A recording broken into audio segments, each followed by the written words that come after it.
Es decir, lo evidente está. A veces lo evidente no alcanza, entonces tenemos que aportar pruebas. Y ahí es donde está el compromiso nuestro. Le tengo que aportar pruebas. Si le tengo que dar un veterinario de confianza de parte como perito y decirle, mire, el certificado dice que hay compromiso de masa muscular, que su nutrición es grado tal, etcétera, etcétera, etcétera. Esto confróntelo con un perito de oficio de la justicia. Le hago una necropsia animal si murió. Pero no, ¿qué hacemos generalmente? Y las comprendo, porque yo en un momento también lo hice. Le damos de comer. Y cuando yo tengo que probar el delito, el animal ya está gordo. Entonces me quedo sin causa, me quedo sin caso. ¿Sí?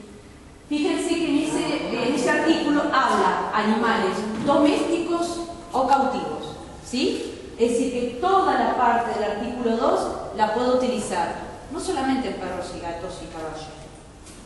¿Sí? La puedo utilizar en animales que están cautivos en un zoológico, en una reserva, en un acuario, en una granja, y puedo seguir. ¿Sí? Fue muy amplio el legislador. Después hacemos las preguntas así continuas, anótenlas así no se olvidan. Después sigue con toda la temática de lo que vemos a diario. Todo el tema de tracción animal, como le digo yo, porque no es tracción a sangre, porque tracción a sangre lo que a veces vemos el animal humano que lleva el carro, también cuando no tiene caballo, sino que esto es tracción animal. Y bueno, y fíjense en la terminología que utiliza. Es terminología ambigua, pero es terminología del 54. Hoy por hoy, yo consideraría que no hay sensaciones dolorosas, no sanciones, sensaciones dolorosas y sufrimientos innecesarios. ¿Sí? Hoy el sufrimiento es sufrimiento, no hay sufrimiento necesario y innecesario. Y las sensaciones dolorosas de usar un animal son terminologías propias de la época que hoy sí, estoy de acuerdo con la doctora, tendríamos que ayornar y corregir. Esto lo vemos todos los días y esto lo podemos aplicar. Por eso les digo, decimos no tenemos ley, la ley que tenemos no sirve, no existe, no podemos denunciar, no se encuadra nada. Fíjense, de estos casos tenemos condenas todos los días.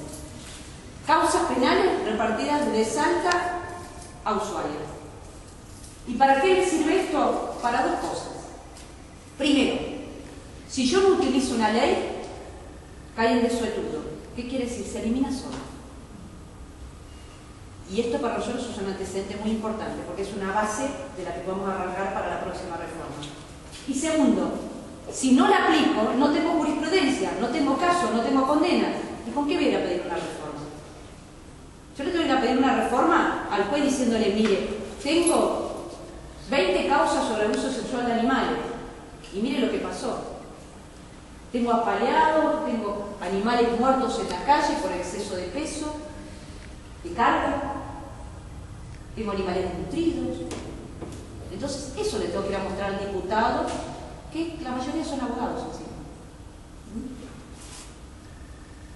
Esto es lo mismo. Fíjense que precursor, en el 54 ya nos hablaba de esto, ¿no? Sí. Y después tengo el artículo 3, que tomé solamente el inciso 7, porque hace esta división que hoy discutíamos con nuestros compañeros en cuanto a lo que es maltrato y crueldad. Yo estoy a favor de decir justamente que todo para mí es crueldad. Todos estos tipos penales son crueldad. Porque hablábamos justamente de eso, maltrato. ¿Que hay un buen trato acá? Ni lo va a haber tampoco si yo no cumplo realmente con lo básico, los derechos básicos que protege el animal. Esta foto la denominaron Sarajevo. Una explosión. Fíjense el tipo penal que tengo acá. Lastimar, arrollar animales intencionalmente, causarles torturas o sufrimientos innecesarios, por utilizar la palabra de Huerta, o matarlos por el solo espíritu de perversidad. Y esto me da pie a contarles que mucha gente a veces me dice qué pasa con los casos en donde no hubo intención de hacer eso, que simplemente fue una conducta, lo que llamamos los abogados, culposa o negligente. Y bueno, esos casos sí, en el 54 no estaban comprendidos, los tenemos que agregar ahora. Pero fíjense la inteligencia y lo importante que son a veces los artilugios legales, porque la doctora Ibalú Turnes utilizó esa primera palabra, lastimar, y obviamente como es un delito doloso, fue intencional, para condenar a este hombre todavía la papa. No necesito que diga abuso sexual ni la palabra mal utilizada de zoofilia, sino lastimar intencionalmente. Lastimar intencionalmente fue el tipo penal que utilizó el juez para condenar a este hombre. Y utilizo también este inciso porque lamentablemente en la provincia de Buenos Aires, en el Gran Buenos Aires, en algunas localidades del interior, hay mucho de esto, que son las riñas de animales. Tenemos que empezar a educar en ese sentido. Las riñas de animales, que a veces dicen que son costumbres, tradiciones, en Argentina es un delito. Y es un delito complejo, no es solamente crueldad animal, es un delito que va de la mano del narcotráfico, que va de la mano del juego clandestino, y que son organizaciones muy difíciles de desbaratar y que lo hacen con el efecto de sorpresa. Entonces no cualquiera se puede introducir en este tipo de temáticas. Por eso le digo que tenemos que hacerlo en forma seria e institucionalizada. ¿Sí? Riñas de gallo. Yo siempre cuento el caso de que tuvimos un gobernador, candidato a presidente, abogado él, que quiso regular en su provincia las riñas de gallo, puso un canódromo y un gallódromo en su provincia, en una localidad, sin saber él, abogado, gobernador y candidato a presidente, que en el 54 esto era un delito en Argentina. Así que, ¿qué podemos esperar del policía? Y esto me da pie a tratar el otro tema que le había prometido al profesor, que es muy importante, y es esta relación, y recién lo venimos hablando, violencia, hablaba la palabra violencia por todos lados, de esta relación entre el maltrato animal o crueldad animal y la violencia familiar, para no decir después social. ¿Sí? ¿Cuál es la excusa que siempre nos pone el sistema? Hay casos más importantes, casos más graves, no tenemos recursos humanos, no tenemos gente para trabajar, los recursos económicos, como me dijo un fiscal, los voy a dedicar a causas más importantes, siendo que su única competencia era el delito de violencia familiar y la 14346, pero él quería investigar otras cosas, parece. Fíjense, dice, el sistema judicial que sufre una sobrecarga de trabajo no considera la crueldad animal como una prioridad frente a los casos de asesinato, violación, maltrato y otros crímenes violentos. El tratamiento eficaz de la crueldad hacia los animales por la policía, fiscales y jueces puede representar la diferencia entre controlar la violencia o dejar que siga creciendo. Esto lo dice el titular en ese entonces del FBI, pero ¿saben cuándo lo dijo? Hace 25 años atrás. No lo dijo ayer, hace 25 años atrás. Y esto lo venimos diciendo todos los que trabajamos en el tema penal y relacionado con la crueldad hacia los animales, y les puedo contar la cantidad de casos que hay relacionados con la violencia doméstica, la violencia de género o la violencia intrafamiliar. Generalmente el agresor, que generalmente es hacia la mujer, ¿no? Pero puede ser también hacia el hombre o hacia los niños en una familia o hacia un anciano, comienza maltratando o practicando actos de crueldad hacia los animales. Y es un dato de prevención muy importante. Es un dato, una alarma para el asistente social, para la maestra, para el profesor, que cuando hay violencia hacia los animales, no estoy hablando solamente de violencia física, sino que no le den de comer, que lo tengan atado en el fondo, puede ser un efecto de poder y de presión hacia los niños y hacia la misma mujer que está conviviendo en su hogar. Entonces, educadores, profesores, maestros, cuando vean, cuando el chico les cuenta, mi papá hace esto con el animal, es muy probable que lo esté haciendo también con los chicos y lo esté haciendo con la mamá. Pero el único maltrato y la única crueldad visible es la que se ve en el animal. La más visible y la más evidente en una casa. Generalmente la violencia familiar se da intramuros, decimos dentro del hogar. La violencia hacia el animal se muestra inclusive como un ejercicio de poder. Hace poco tuvimos un caso donde participó Gustavo y otras abogadas acá en La Plata, de un hombre con total desaprensión ante una mala conducta de su animal. Él determinó mala conducta, lo único que estaba haciendo era cuidar su territorio, le efectuó 3 disparos de carabina. Ese hombre, seguramente, que vive solo ahora con otro animal que vamos a tratar de sacarle, ese hombre seguramente tiene antecedentes de violencia hacia otros animales y seguramente tiene la violencia hacia otros seres humanos. ¿Sí?